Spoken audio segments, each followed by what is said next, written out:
guys, it's Moshi and welcome back to my channel. So for today's video, I'll be sharing to you on how to make this photo.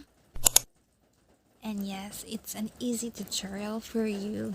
And since wala man tay computer, whatever HTML unsa pa man diha, I just have a tutorial on how to do this. So if you want to know, please keep on watching.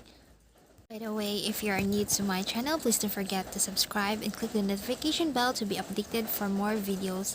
And also, please don't forget to like this video if you like it and enjoy it. And to know more, if you have any suggestion, please do comment in my comment box. That's all. See you!